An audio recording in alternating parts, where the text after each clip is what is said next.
दोस्तों, हमारी जिंदगी में हम कितने सक्सेसफुल होते हैं, कितने फिट और हेल्दी होते हैं, कितने हम पैसे कमाते हैं और हम कितने खुश होते हैं, ये सब हमारी रोजाना आदतें, हैबिट्स ही तय करती हैं। अर्शदीन डॉक्टर आज द हैबिट कोच से जाने जाते हैं। उनका अपना एक बेहतरीन पॉडकास्ट है और अभी अभी उन्होंने एक शानदार बुक भी पब्लिश की है। आज इस बेहतरीन संवाद में हम कुछ कही सुनी और कुछ अनकही अनसुनी बातों पर बात करेंगे। ऐसे और लाइफ ट्रांसफॉर्मेटिव वीडियोस के लिए like, share and subscribe to the doctor Smith show.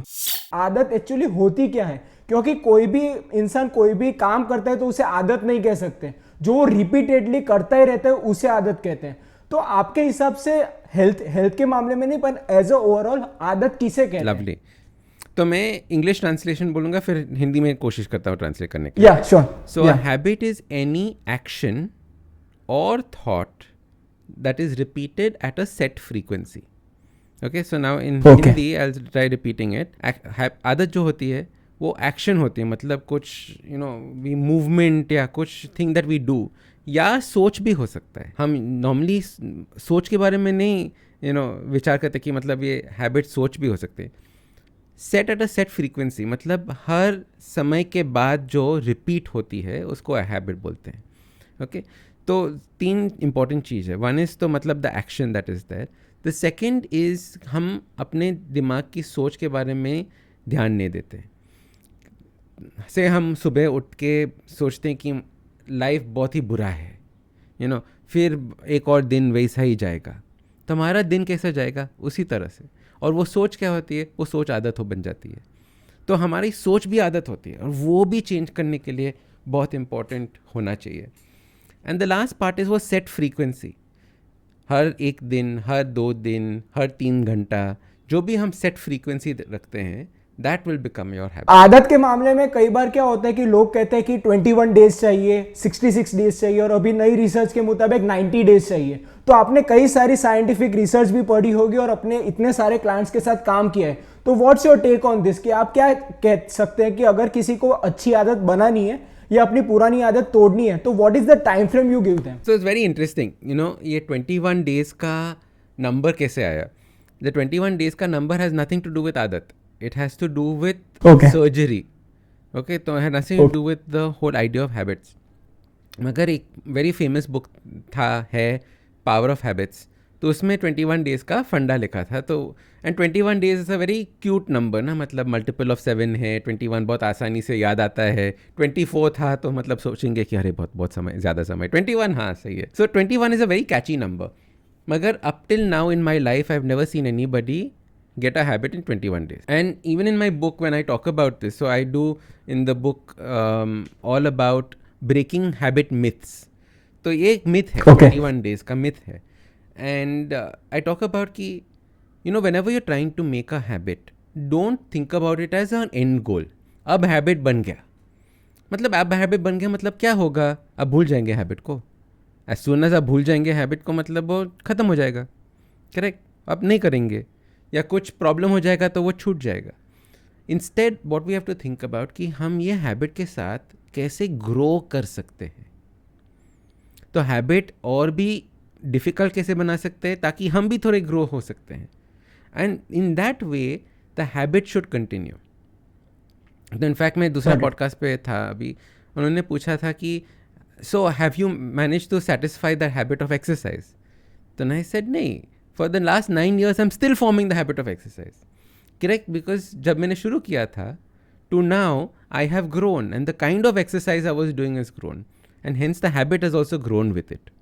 So that is how you should think about habits, not just as 21 days, 60 days, 90 days, but for the rest of my life. The ideal habit is the one you can do the entire life till Correct. you die. Absolutely.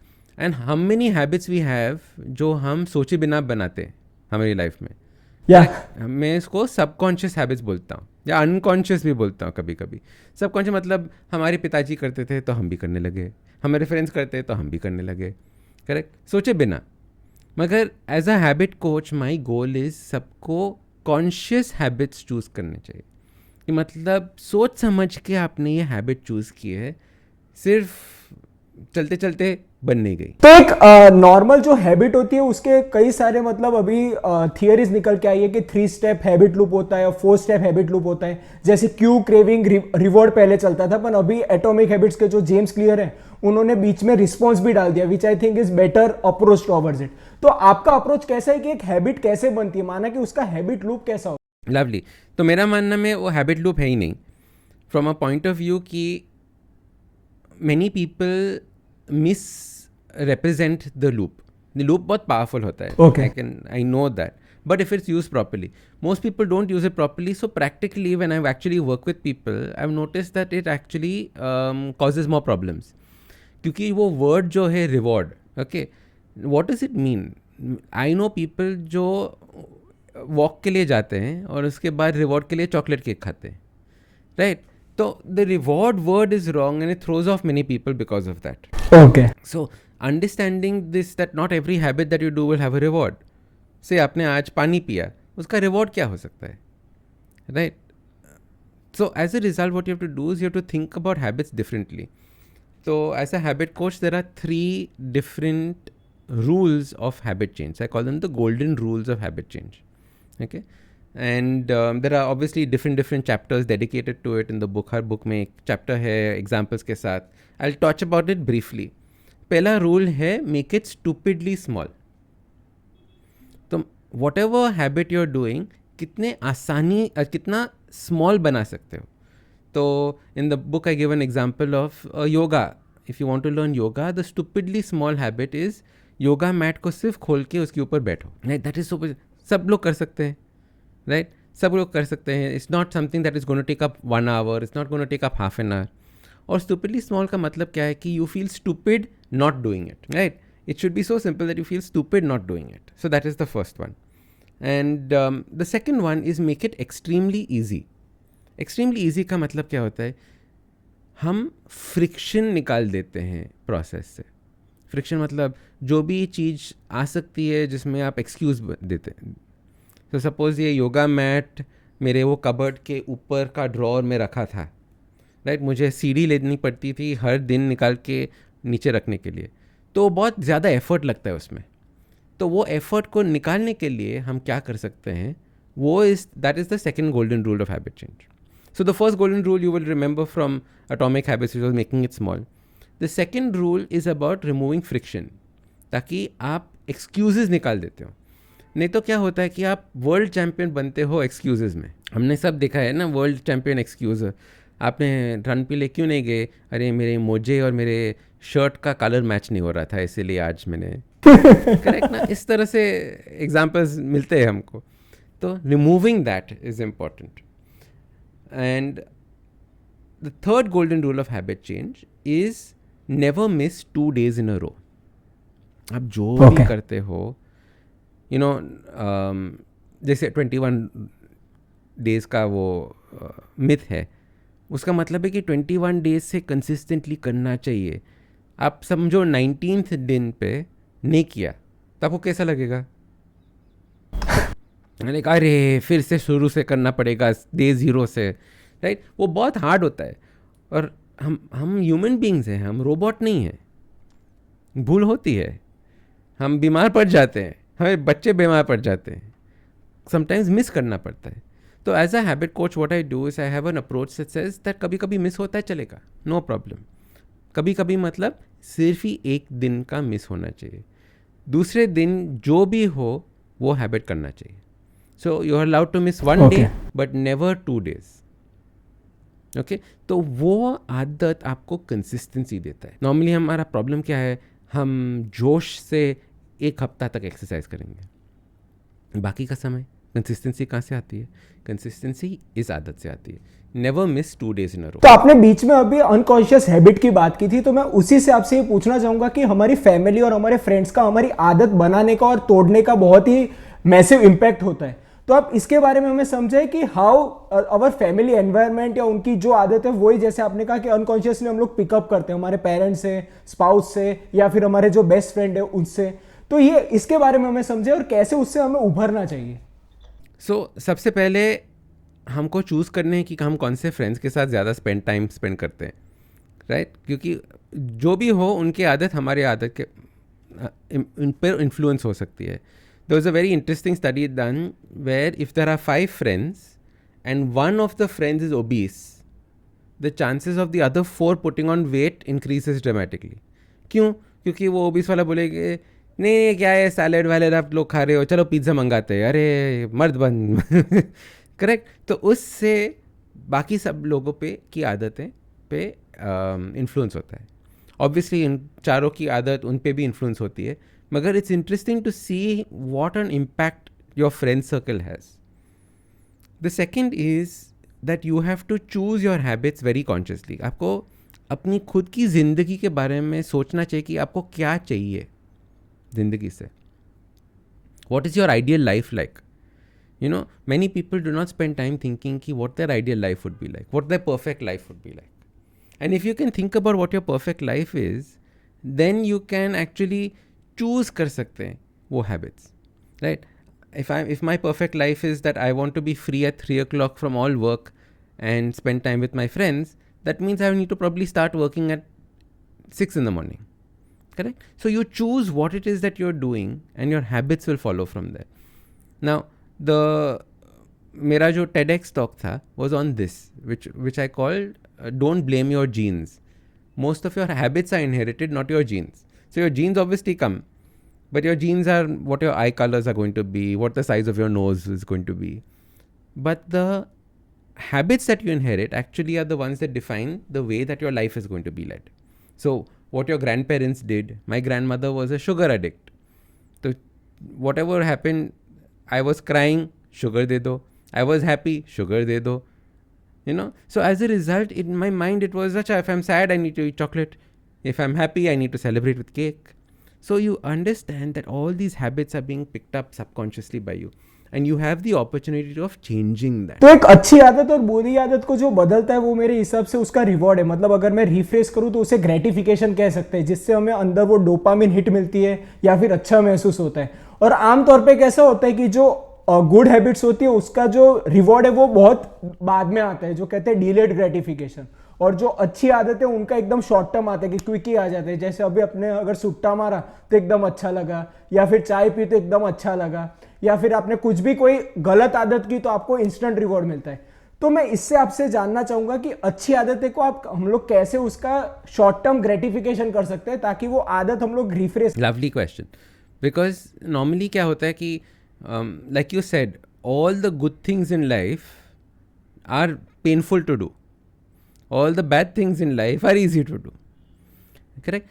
But I have a different way of looking at it. So think about it this way, कि there is no such thing as good or bad. Good or bad हमारा judgment होता है. Correct? Because at some point of time, smoking, वो सुट्टा मारना, that habit, smoking habit, might have been serving me. Maybe it was a way for me to make friends. Maybe it was a way for me to spend time with my boss, so I got a raise. Right? So all these bad habits also at some point of time were doing something good for you. But the question now should be कि are these habits serving me? उसका मतलब है कि अभी उनका असर कैसा है. अभी उनका असर मेरा लाइफ को वो डायरेक्शन में भेज रहा है whether I want to go, या वो डायरेक्शन से दूर निकाल रहा है. Right. So if I have a desire to live till 140 years, maybe smoking is not the thing that is serving me well anymore. So that way you decide कि जो habits आपको सर्व करते या नहीं सर्व करते. For some people, loneliness is a worse feeling than smoking. So if you're feeling that feeling of loneliness is going away because of that cigarette, then it's still serving you to an extent. But what you do is you try and remove that feeling of loneliness. So while you're continuing with the smoking, but you would also make a few friends. You would join a comedy club. You would join a games club. You would play cricket on weekends. तो वो loneliness जब diminish हो जाएगी, तब cigarette की ज़रूरत नहीं पड़ेगी. तो जब ज़रूरत नहीं पड़ेगी तो ऑटोमेटिकली निकाल सकते हैं आसानी से. अब इसी से बेहद इंपॉर्टेंट कॉन्सेप्ट है, वो है मोटिवेशन या विल पावर का. तो कभी भी हम आदत बनाते या छोड़ते या कोई भी आदत को हम स्ट्रेंथन करते तो उससे हमारा इनर मोटिवेशन होता है या तो एक्सटर्नल हमारा मोटिवेटर्स होता है, वो स्पाउस हो सकते हैं, कोई पार्टनर हो सकते हैं, ऐसे कोई भी हमारे दोस्त हो सकते हैं। तो ये विल पावर एक मिथ, आजकल कहते हैं कि will power is a myth. तो आप इसके बारे में हमें समझाइए कि साइंस क्या कहती है और आपके इतने सालों से, पिछले 4-5 सालों से आपने इतना हैबिट को रिसर्च किया है, तो वो क्या कहते हैं? लवली। साइंस में विल पावर के बहुत सारे अलग अलग तरीके होते हैं. So one is that will power is like a muscle that you exercise and make it stronger. Another way of thinking about it is willpower is also very energy dependent. You will notice कि if you had a tiring day at work, your willpower is 0. If you had a nice refreshing day at work, your willpower is up very high. So it is very dependent on these aspects. इसीलिए what I tell people is ignore willpower, ignore motivation, क्योंकि वो बहुत ऊपर नीचे जाते हैं. Instead what we have to do is we have to focus on intention setting. हम ये क्यों करना चाहते हैं? विल पावर मतलब ज़बरदस्ती से करते हैं, बट इंटेंशन सेटिंग से हम सोचते हैं कि हम क्यों कर रहे हैं, ये क्या फ़र्क पड़ने वाला है in my life. And we keep asking that question, why, क्यों मुझे वॉक पे जाना है. क्यों वॉक पे जाना है? क्योंकि मुझे मेरा ब्लड शुगर कम करना है. ब्लड शुगर कम क्यों करना है? क्योंकि मैंने देखा है कि मेरे ग्रैंडमदर को डायबिटीज़ से होके उनकी आँख चले गई, वो मुझे नहीं चाहिए. Okay, so now you have gone to a very deep rooted thing about saying I want to not lose my eyesight, I don't want to lose my legs, I don't want to lose my toes. So now it becomes something very very impactful. So intention setting का मतलब ये होता है how do we get to that stage of being very impactful. एक और मैं relatable example अपना personal में देना चाहूँगा कि जैसे आपने कहा कि आपकी दादी का वो शुगर टूथ था, तो आमतौर पे क्या होता है कि जैसे मैंने अभी पिछले 6 सालों से मैं खुद इंटरमिटेंट फास्टिंग करता हूँ, तो मेरा जो डिनर होता है वो 6 बजे का होता है, पर हमारी जो सोशल सेटिंग होती है वो लेट डिनर्स लेती है, जैसे 7:30, 8 या 8:30 या 9 ऑल्सो. सो आपके हिसाब से आपके क्लाइंट्स में भी कई ऐसे प्रॉब्लम आते होंगे कि मतलब वो उनको चेंज करना है, पर बाजू के उनके जो सपोर्ट ग्रुप है या फिर उनकी फैमिली या फ्रेंड्स है वो उन्हें मतलब दे आर एंटी, और कह सकते हैं ना कि उनका बिहेवियर और इनका behaviour there are poles apart. तो ऐसे सिनेरियो में एक इंसान कैसे अपनी आदतों को मतलब अपने दम पर आगे अच्छी कर सकता? लवली. तो आज का एग्जांपल मैं देता हूँ आपको. I been invited for a dinner, मगर इनविटेशन क्या टाइम का है? 10 o'clock एट नाइट. आश्तिन कब सोता है? 10:30 को. करेक्ट. तो normally I finish eating dinner eight 6 o'clock, 6:30, 7 is when I maximum 7 I finish dinner. So what I will do today is I will finish my dinner and I will go for that event. Now वहाँ पे फिर सब लोग बोलेंगे अरे you're not going to drink, you're not going to eat, you're not going to do this, you're not going to do that. Like no, I've already done that, I've finished everything. और हमारा पेट full होता है तब we don't even think कि मतलब फिर से खाना चाहिए, right? And you can then learn how to say things like no, I've only come here for your company. I know this is so important for me and wanted to be here, spend time with you, even though if you're not eating, so what? अब इससे ही मैं आपसे ये जानना चाहूँगा कि identity based habits में मतलब it is really helpful for me. जैसे एक आइडेंटिटी बन गई कि आई डोंट स्मोकिंग, और आप बोलते हो कि I am not a smoker.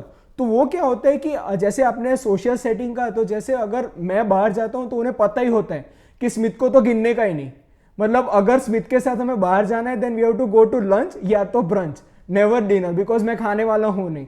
तो ऐसी identity banana is a good मतलब हैक आप कह सकते हो इसे, कि अगर आपके सोशल सेटिंग्स में आपको पता चल गया कि ये इंसान तो ऐसा ही है, they have given upon convincing you, तो ये बेहतर होता है. आप कैसे इसे मानते हो? सो आइडेंटिटी इज गुड, मगर when we get married to our identity, मतलब we don't allow our identity to change, then it becomes okay. bad. So for example, there are so many people who are stuck in one identity. वो कोशिश करते कि हम कोई identity change करनी चाहिए, मगर वो खुद का इतना स्ट्रॉन्ग आइडेंटिटी बन गया है कि वो चेंज ही नहीं कर सकते, right? So for example intermittent fasting, right? I'm an intermittent faster. I will never eat and never eat. But what if you went out for a wedding and there was no option of doing anything else? Would you still not eat? Would you do a 24-hour fast? We get very stuck in that identity, and that I don't think is right, because then we are living a very rigid life. So identity is important. Like I'm a person who considers myself fit. That means I will do the things that fit people do.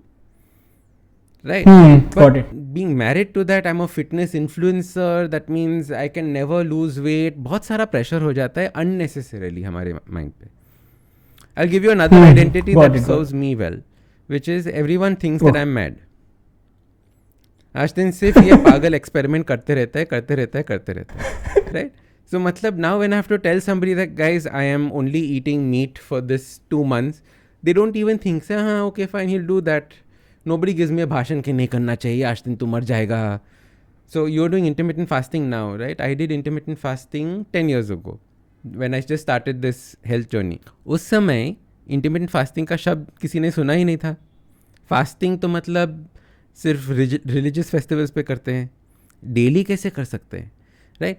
सो सब लोग बोलते हैं आश्तिन you going to फेंट on the road, आप मरने वाले हो, right? गाड़ी मत चलाओ, क्या हो सकता है, एक्सीडेंट हो, ग्लूकोज का कोमा हो जाएगा, लो ग्लूकोज हो जाएगा. So as a result from there onwards people said that okay fine, you know, he must have done his research, चलो जाने दो, let him do what he's doing. So that is the identity that serves me well. Because हमारे Habit Coach podcast पे अभी now we have over 1000 episodes, correct? And each of those are habits. But each of those are habits that I have done personally before I have spoken about them. तो मेरा क्या philosophy है, मैंने खुद कोशिश की, only then will I talk about it. Yeah, if I've seen it work for a client, only then will I talk about it. But I will never just read something and then. तो आपका जो awesome 180 करके आपका जो organisation है वो basically health के मामले में 5 पिलर्स को फोकस करता है. एक न्यूट्रिशन है, डाइट न्यूट्रिशन है, स्लीप है, फिर एक्सरसाइज है, डिस्ट्रेस है और दूसरा हाइड्रेशन और वो है. तो इसके बारे में बताइए कि हेल्थ, अगर हम आदत के बारे में बात करें तो हेल्थ के मामले में हमारे जो व्यूअर्स हैं उन्हें क्या क्या ध्यान रखना चाहिए? Health में what is important is to understand that you are living in a state of ease and not in a state of disease. Okay? Ease का मतलब क्या होता है कि सब चीज़ शांत अच्छे से चल रही है, हमारी शरीर अच्छे से चल रही है, हमारा दिमाग अच्छे से चल रहा है, हमारी बॉडी में एनर्जी है, आयुर्वेद में बोलते हैं वाइटैलिटी है, correct? That strength to do anything, that energy to do anything, that I think according to me is the definition of health. Definition of health is not कि किसी के पास 6 pack है. Definition of health is that आपने difficult day you had in the office, stressful day you had in the office, and you come home and you find that your best friend is crying about a relationship. Do you still have that ability to sit down with this person and take care of them? No? That much energy you should have, right? You should have the energy, your body should be able to do whatever you ask it for it to do. You have to climb this building 20 times, I'll climb it 20 times, ki gal hai, right? That should be the attitude towards your health. So for me, health is this, and I realized that in health there are 6 pillars. हम जैसे foundation बनाते हैं ना, foundation is important. Building का foundation week होता है तो पूरा बिल्डिंग एक तरफ टिल्ट हो जाती है, करेक्ट? और ये 6 फाउंडेशंस हमारी लाइफ में बहुत इंपॉर्टेंट होते हैं. The first one is movement, क्योंकि हमारा शरीर जो है वो मूवमेंट पे थ्राइव करता है. तो हम मूवमेंट नहीं देते हैं तो शरीर ऑटोमेटिक सुस्त हो जाती है और एट्रोफी हो जाती है, मतलब डिसअपियर हो जाती है, करेक्ट? तो movement is very important. If not exercise, just not sitting in one place, standing is good, going for walks is good, even if you can't exercise, but कुछ ना कुछ movement होना चाहिए शरीर में. That is one. The second is nutrition. Nutrition wise important because हम सिर्फ nutrition के बारे में नहीं बात करते normally, हम dieting के बारे में बात करते हैं. मगर dieting is a bad word in my mind because you are either on a diet or off a diet. तो उसका मतलब है कि आप डाइट पे हो या ना हो, मगर न्यूट्रिशन ज़िंदगी के लिए होता है, करेक्ट? सो इसीलिए हमको आदत होती है तो ज़िंदगी के लिए होनी चाहिए. तो इसीलिए if intermittent fasting something you can do for the rest of your life, then it's part of your nutrition. If it is something that you are doing as a challenge, then it is 10 days, 30 days, 100 days. But otherwise it is a habit which is forever. So second is nutrition. उसके बाद sleep पे आते हैं. Sleep normally हम सोचते हैं कि अरे क्या वेस्टफुल टाइम है, कुछ होता नहीं है, सिर्फ सपने दिखते रहते हैं. But actually sleep is one of the most busiest times in the body and the mind. That is the time when the mind is going through and sorting out all the memories. that is the time when the body is going and healing itself. Correct? So as a result, sleep is a very, very important part of our health. उसके बाद de-stressing आता है. De-stressing का मतलब क्या होता है? हम नॉर्मली स्ट्रेस मैनेजमेंट के बारे में लर्न करते हैं, या हम लोग बोलते हैं स्ट्रेस मैनेजमेंट का कोर्स करना चाहिए. स्ट्रेस मैनेजमेंट का मतलब क्या होता है कि आप ज़्यादा स्ट्रेस ले सकते हो, मगर मेरा क्या फंडा है कि आपको स्ट्रेस रास्ते पे छोड़ के आगे जाना चाहिए. तो that stress should not be a part of your life, it should be something that you left away. So D stressing मतलब स्ट्रेस को छोड़ना. और हम स्ट्रेस को कैसे छोड़ सकते हैं? So that is D stressing. उसके बाद हाइड्रेशन. हमारी शरीर is made up of 75% plus more water. Are you drinking water? How much people are not drinking water? We're all drinking coffee, getting dehydrated, or not drinking anything at all. यार हम सोचते कि अरे cocoa Cola P लेते हैं. So as a result, hydration हमारे शरीर में नहीं होता है, and hydration helps with the energy and the way that your body is constantly repurposing the waste matter. So hydration is very important. And उसके बाद breathing. We can live without food for God knows how many days. We can live without water for a couple of days. But without breathing, maybe 5 minutes, 6 minutes, right? So as a result, breathing is very important, and we have to learn how to breathe. Most of the time we are breathing stress से. Stress और वो stress हमारे शरीर में आ जाती है, वो stress हमारे दिमाग में आ जाता है. Correct? So we have to learn how to breathe. And breathing is also a way in which our entire body detoxifies, because the diaphragm is pushing against the organs in the body every time you take a deep breath. And that is helping everything, calm down. Right now, instead, if you take 3 deep breaths, you'll see a big difference in the way that you're feeling.